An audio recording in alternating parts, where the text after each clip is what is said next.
CA foundation मई 26 आपके लिए एक परफेक्ट प्लान रेडी है। यदि आपकी प्रिपरेशन अभी जीरो में भी है ना, तो भी अपकमिंग 3 मंथ में इसको 300 प्लस पहुंचा सकते हो। इनफैक्ट यदि आप एआईआर टारगेट कर रहे हो ना, तो इस वीडियो में मैं वो 4 पॉइंट बताने वाला हूं जो कि एआईआर लोग प्लान करते हैं, यानी वो अपनी क्लास कैसे खत्म करते हैं। ड्यूरिंग क्लास क्या आपको मिस्टेक नहीं करनी है, सब्जेक्ट वाइज क्या प्लानिंग आपको रखनी है, कैसे आपको रिवीजन प्लान करनी है, और उस रिवीजन में हर एक रिवीजन में कुछ इंपॉर्टेंट टिप्स है कि आप अकाउंट में ये गलती नहीं करोगे, लॉ में ये नहीं करोगे, मैथ में और इकोनॉमिक्स में ये नहीं करने वाले हो। आई नो आप थोड़े से डरे समय में हो, भैया अभी हमारी बोर्ड की एग्जाम है, बड़ी टेंशन हो रही है, क्लास कंप्लीट नहीं हो रही है। राजा कोई दिक्कत वाली बात नहीं, ये वीडियो लास्ट तक देखना, सब कुछ तेरे को मैं ए टू जेड बताने वाला हूँ। बट कहते हैं कि जो चीज आप सोच सकते हो ना, वो चीज कर सकते हो। आई वॉन्ट कि बिफोर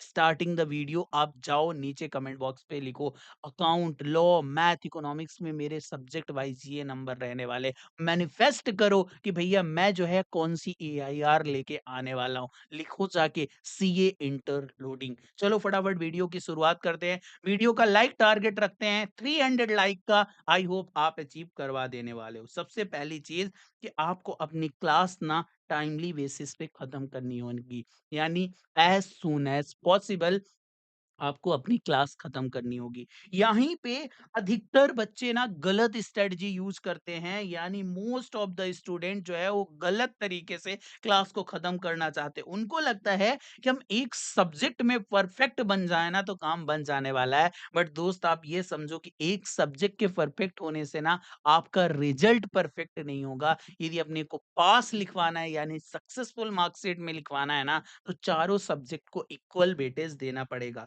तो आखिर भैया हमें क्या करना चाहिए? व्हाट यू शुड डू, सबसे पहले तो 100% कवरेज पे फोकस करो। क्या करना है अपने को? 100% कवरेज होना चाहिए। अकाउंट का, लॉ का, मैथ का, इकोनॉमिक्स का, सब कुछ बताऊंगा कि आगे कैसे इसको कवर कर सकते हो। Then don't aim a mastery. Starting से ही हमें मास्टरी नहीं चाहिए। आपको सब्जेक्ट को जो है किसी को पढ़ाना नहीं है। आप जब थर्ड फोर्थ रिवीजन पे जाओगे ना, तो मैं बताऊंगा कैसे मास्टरी की तरफ बढ़ोगे। पर स्टार्टिंग क्लास में ना, अभी क्लास खत्म करने से पहले ना मास्टरी की तरफ मत जाओ, और टारगेट बेस्ड स्टडी जो है आपको करनी पड़ेगी, जो कि लोग नहीं करते हैं। यानी आपको डेली का टारगेट बनाना पड़ेगा कि इतने घंटे तो भैया पक्के से हम जो है वो पढ़ने वाले हैं।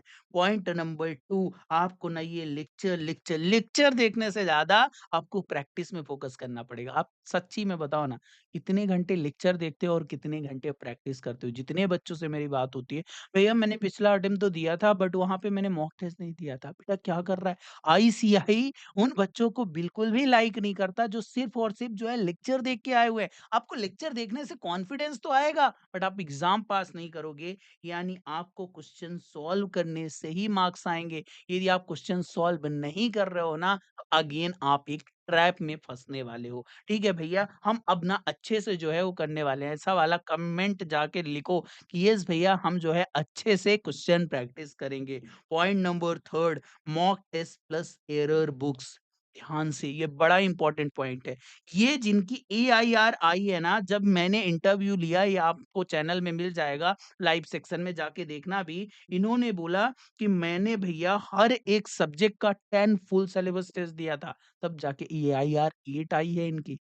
समझ रहा है राजा कि तेरे को मॉक टेस्ट अच्छे से देना होगा, अपनी एरर बुक्स बनानी होगी। एरर बुक्स क्या होती है कि जैसे जहां पे भी कोई गलती कर रहा है ना, एक छोटी सी तो नोट्स टाइप का बना ले। वो नोट्स तेरे को बहुत काम आने वाली है। मैं आपको दिखाता भी हूँ कि मैंने कैसे एक छोटी सी नोट रख रखी है जिसमें मैं खुद भी हर चीज जो है वो लिखते जाता हूँ। तो ये है मेरी छोटी सी डायरी। ऐसी कोई आप भी डायरी मेंटेन करके रखोगे जिसमें जो भी फॉर्मूले हैं, मिस्टेक है, एडजस्टमेंट है, वो लिखते जाओगे, जो कि आपको 1.5 डेज में बहुत ज्यादा काम आने वाली है। एंड यदि आप चाहते हो ना कि आपको क्वेश्चन बैंक मिल जाए सारे सब्जेक्ट की, मैं डेली आपके साथ जो है वो मिलूं, हर दिन हम क्वेश्चन प्रैक्टिस करें, यानी chapter wise, portion wise full syllabus test दें, और ये सारी चीजें जो है वो करेक्ट होके मिले, कि आपकी गलतियां भी पता चले ना, तो न्यू बैच अभी जो है वो चालू हुई है। जाके आप डिस्क्रिप्शन बॉक्स पे चेक कर सकते हो। और ये बैच आती है 100% रिफंड पॉलिसी के साथ।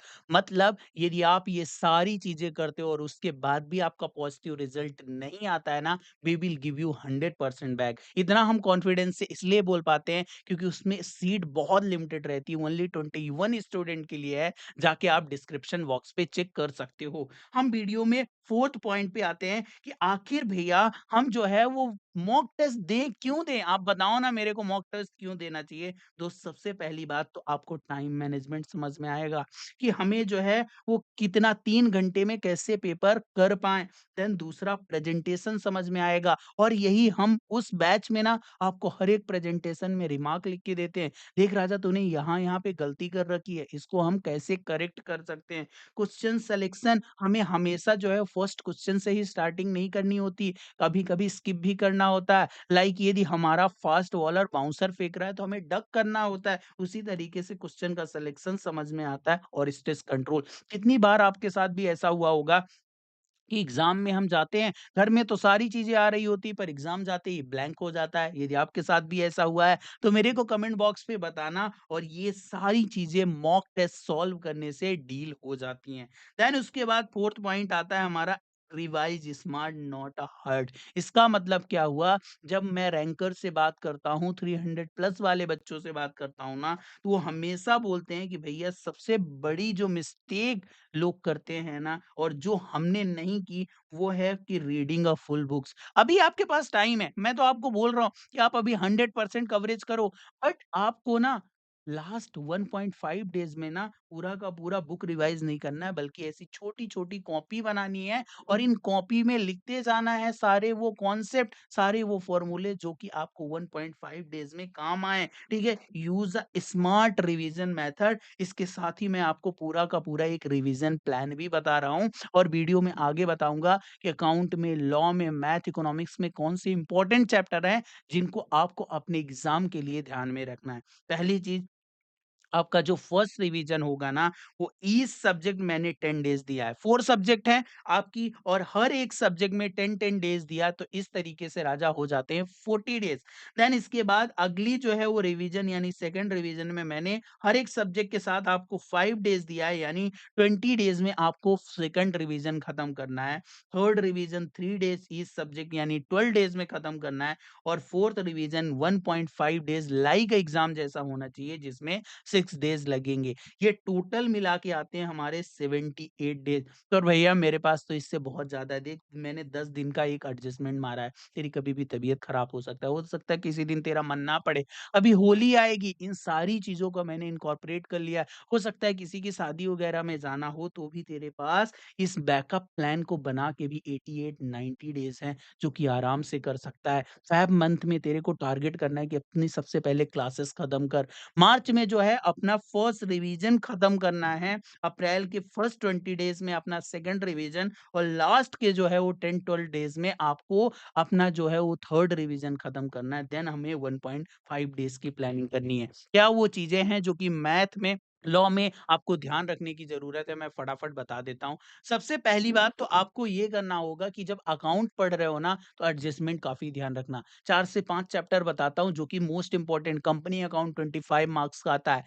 पार्टनरशिप 20 मार्क्स का आ जाता है, एनपीओ फाइनल अकाउंट मिला के 25 मार्क्स आ जाते हैं, थ्योरी 20 मार्क्स की हो जाती है। इन चैप्टर को बिल्कुल भी इग्नोर नहीं करना है।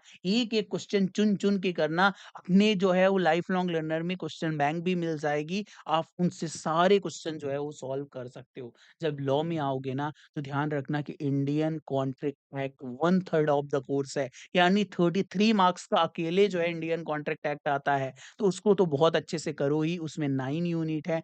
अच्छे से टाइम एलोकेट करो। यदि आप चाहते हो कि मैं लॉ के लिए डिटेल वीडियो लेके आऊँ कि आईसीआई आखिर कैसे क्वेश्चन सिलेक्शन करता है, क्या एग्ज़ाम पैटर्न रहता है, तो let me know in the comment box, आपका भाई वो वीडियो ज़रूर लेके आएगा, ठीक है?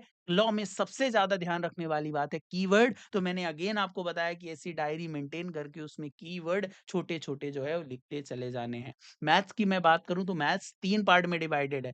फर्स्ट पार्ट में एलआर है 20 मार्क्स, आराम से 4 चैप्टर 5-5 मार्क्स के आते हैं। इसके अलावा यदि मैथ में बात करूँ तो मैथमेटिक्स ऑफ फाइनेंस अकेले 14-15 मार्क्स का आ जाता है। यानी 40 में से 15 मार्क्स तो मैथमेटिक्स ऑफ फाइनेंस दे के चला जाता है। इसके अलावा रेशियो, इक्वेशन, प्रोपोर्शन, इंडेसिस ये वाले चैप्टर मिला के आपको 7-8 मार्क्स दे के चले जाते हैं। तो इनको बहुत अच्छे से कवरेज करना। हम टारगेट कर रहे हैं कि अपनी वेबसाइट में फ्री एमसीक्यू भी लेके आएँ। इफ यू वांट कि हमें प्रैक्टिस के लिए एमसीक्यू चाहिए भैया, तो हैशटैग एमसीक्यू जो है वो जाके लिख देना कमेंट बॉक्स पे, मैं उस पे वर्किंग चालू करवा दूँगा। और इकोनॉमिक्स इतनी प्यारी सब्जेक्ट 10 चैप्टर हैं और हर एक चैप्टर को आपने अच्छे से किया तो इनफैक्ट 80-90 मार्क्स तक ला सकते हो। ये जो मैं आपको वीडियो बता रहा हूँ इसको ज़रूर एक बार देख के आना, बिकॉज़ इस वीडियो में उन्होंने बताया भी है बेटा कि कैसे इकोनॉमिक्स सब्जेक्ट में उन्होंने 97 का स्कोर किया था। आपको इस वीडियो के थ्रू स्ट्रैटेजी पता चल जाएगी।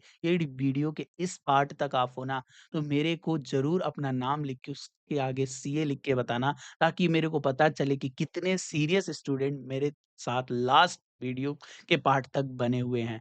आपको किस टॉपिक पे वीडियो चाहिए, let me know in the comment box. मैं मिलता हूँ आपसे नेक्स्ट वीडियो में। तब तक चैनल को सब्सक्राइब करके रखना, क्योंकि ऐसे वैल्यूएबल कंटेंट आपसे मिस ना हो जाएँ। बाय।